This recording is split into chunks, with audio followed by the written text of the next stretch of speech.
The classroom buzzed with soft murmurs, the scratch of notebooks, and the shuffle of chairs.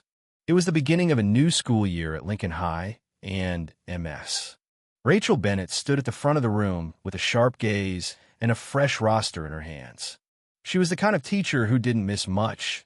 Young but intimidating, her posture straight, eyes scanning with surgical precision.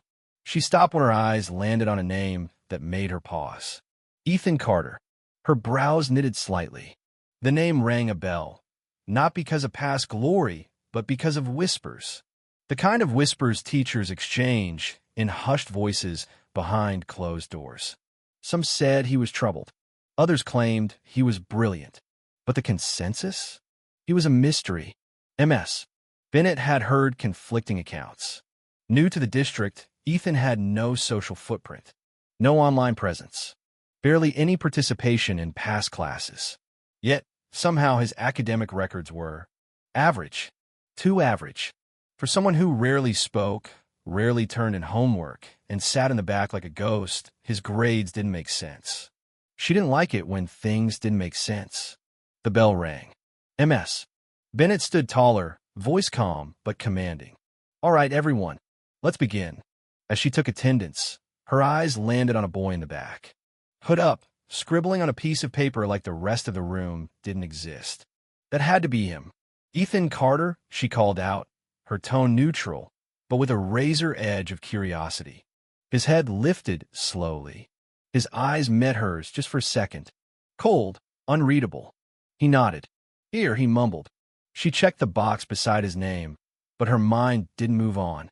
This one wasn't like the others. He didn't just seem withdrawn. He seemed like he was deliberately vanishing. When she asked the students to introduce themselves, name, favorite subject, one fun fact, there was light laughter, hesitant chatter. But Ethan kept staring down. Ethan, she called. Why don't you go next? A pause. A suffocating one. He finally spoke without looking up. My name's Ethan Carter. I don't have a favorite subject. I read sometimes. That was it. That was all he gave. The class moved on, but MS. Bennett didn't. Something about him, it didn't sit right. And not in a dangerous way. No, guis. In a way that felt like a secret waiting to erupt. As the class ended, the students filed out in waves of noise and energy. But Ethan stayed back, moving slowly, packing his bag with the exhaustion of someone carrying more than textbooks. See you tomorrow, Ethan, she said. He didn't reply, just gave a slight nod and vanished down the hallway like smoke. Alone in the room, MS. Bennett sat at her desk, still staring at where he'd been. She wasn't naive. She had seen plenty of quiet kids. Kids from broken homes. Kids with walls built so high even sunlight couldn't reach them. But Ethan was different. He wasn't hiding something. He was hiding everything. She was still thinking about him when the door creaked open again. It was the school counselor, Mrs. Rivera. I thought I'd give you a heads up about one of your students, she said. Ethan Carter, MS. Bennett asked before she could stop herself. Mrs. Rivera nodded, almost surprised. Yeah, you noticed him already. I noticed puzzles. Mrs. Rivera's face softened. He's been through it. The neighborhood, home life, whatever you can imagine. But there's something in that kid. Something sharp. Something dangerous. In a good way, if someone can unlock it. MS. Bennett leaned back. He doesn't want to be unlocked. Maybe not. But sometimes the kids who resist the most, they're the ones worth breaking through to. That night, MS. Bennett couldn't sleep. She kept picturing Ethan's face. Not because he looked lost, because he looked like he knew exactly where he was and didn't want anyone else to find him. Ethan Carter didn't like being seen. He didn't fear people. He didn't even dislike them. He just didn't understand them, and they didn't understand him.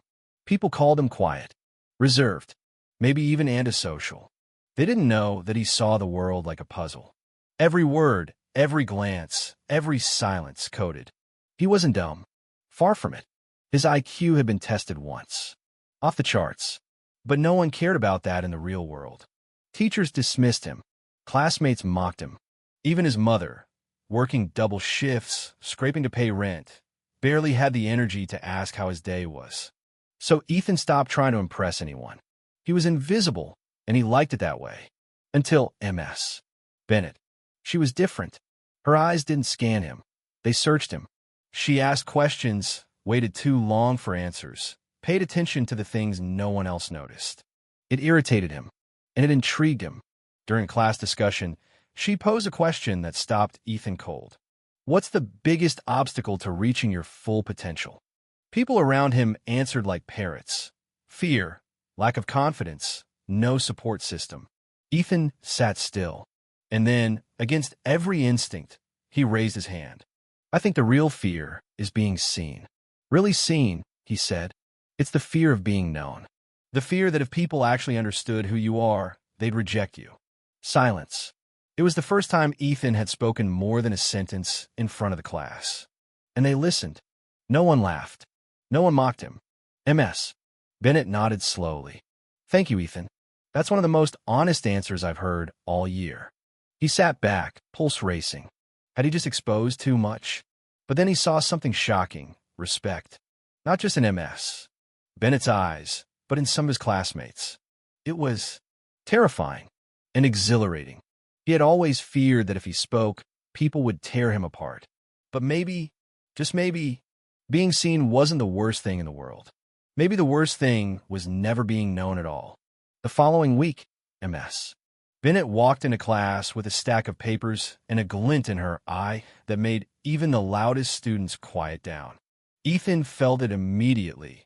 Something was about to shift. I've prepared something different for today, she announced, setting a folder on her desk. It's not a quiz. Not really. More like a challenge. Let's see how you all approach problems that don't have obvious answers. The groans were immediate. But Ethan's head snapped up. This wasn't a worksheet. It wasn't memorization. It was something else. When she handed out the pages, Ethan's fingers hesitated before gripping the paper. On it was a puzzle, mathematical, abstract, deceptively simple at first glance. But underneath, a labyrinth of complexity. It was elegant, and it was his language. Ms. Bennett lingered near his desk longer than the others. I'm curious to see what you do with this, she said quietly, just to him. Those words, they landed like a spark. He didn't hear the chatter around him, didn't see the clock, didn't care who was watching. His pen moved like it had a will of its own.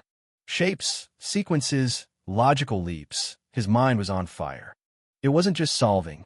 It was creating, sculpting meaning from chaos. By the time Ms. Bennett circled back to collect the pages, Ethan had already placed his upside down on his desk, his heart still racing. She flipped it over. Her eyes didn't widen. She didn't gasp. But Ethan saw the shift. Something changed behind her expression. Like she had seen something she didn't expect. Like she was no longer the one in control. This is extremely impressive, she murmured. And then she moved on. But the silence that followed wasn't peace. It was the silence before a storm. Later that afternoon, a student named Caleb, a loudmouth, known for being both smart and cruel, cornered Ethan near his locker. What? You think you're better than us now, he spat. That puzzle wasn't meant to be solved. She made it to prove a point. And you ruined it. Ethan blinked. I didn't do it to prove anything. Yeah, well, too late, Caleb snapped. Everyone's talking about it. Ms. Bennett's golden boy. The quiet genius. But her mommy's real proud. Ethan's jaw clenched, but he said nothing. He didn't need to. The damage was done. His invisibility cloak had been ripped off, and not by his choice. The next day, half the class looked at him like he was a freak. The other half, like he was a threat. Even Ms. Bennett seemed different. She still smiled at him, still called on him. But there was something new in her gaze. Expectation. Pressure. A challenge. You have a unique mind, she told him quietly after class. Don't waste it hiding. I want you to use it. But to Ethan, it didn't feel like encouragement. It felt like surveillance. And when she announced an open-ended semester project, encouraging everyone to be bold, take risks, and show your deepest potential, he knew exactly who that message was really for. Him. That night, Ethan didn't sleep. He stared at the ceiling, the weight of Ms. Bennett's words pressing down on his chest like a stone. He hadn't asked to be seen. Now the whole world was watching. Part 3 of 3. Ethan's project began with a blank sheet of paper and a mind full of noise. He wanted to do something meaningful, but every idea that came to him felt too much, too revealing, too dangerous. He thought about quitting, just handing in something average, something safe. But Bennett's words echoed like a dare. Don't waste it hiding. So he took a breath and dove in. He built a concept, a model for sustainable city living. It was intricate, ambitious, not just science, but philosophy, sociology, ethics. It wasn't a project. It was a manifesto. By the time presentation week arrived, Ethan was exhausted but proud. For the first time, he believed in what he made. But belief didn't protect you. Not in high school. When he finished his presentation, clear, articulate, and quietly passionate, the class didn't clap. They stared, and someone muttered loud enough for others to hear. So he really thinks he's smarter than the rest of us. Bennett stood and offered polite praise. Excellent work, Ethan. Truly. But the tension in the room was thick, and the backlash started that very afternoon. Someone made a meme out of him, silent but superior. Another student mocked his voice behind his back. I think society must evolve, blah blah. Even teachers began treating him differently. One asked him to help with the school's website design, like he was some tech savant. Another pulled him aside to say, humility is important too. Ethan hadn't said he was better than anyone, but they had decided he thought he was. Bennett noticed. Of course she did. Some people are threatened by brilliance, she told him, especially when it doesn't come from where they expect. But her words didn't comfort him anymore. They sounded like excuses for the world's cruelty. Then the rumor started that Bennett was favoring Ethan, that she rigged the project grades, that their after-class meetings were inappropriate. It escalated fast. The school board got involved. An anonymous complaint was filed. Suddenly, what had started as recognition turned into scandal. They questioned Bennett behind closed doors, whispered about her in the teacher's lounge. One parent accused her of grooming a student genius for her own intellectual vanity. And Ethan? He was paraded into the counselor's office and asked if anything uncomfortable had occurred between him and his teacher. He stared at them in disbelief. You mean aside from being humiliated by every student in that room for doing what you told us to do? No, nothing uncomfortable at all. They didn't laugh. He wasn't joking. When Bennett returned to class after her suspension was lifted, she looked different, worn.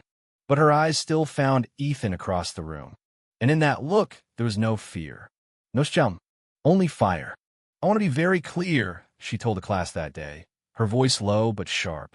Genius doesn't always come wrapped in confidence or popularity. Sometimes it comes wrapped in silence. And if that makes you uncomfortable, it should. Ethan never forgot that. The semester ended. The project scores came in. Ethan received an A-. Deliberate, calculated. It was the school's way of smoothing the waters. But Ethan didn't care, because what he had built, what he had endured, was far more than a grade. He had exposed something, not just in the system, in the students, in the faculty, in himself. They wanted him to be invisible, manageable, safe. But now, they would have to live with something far more terrifying. A quiet boy who refused to disappear.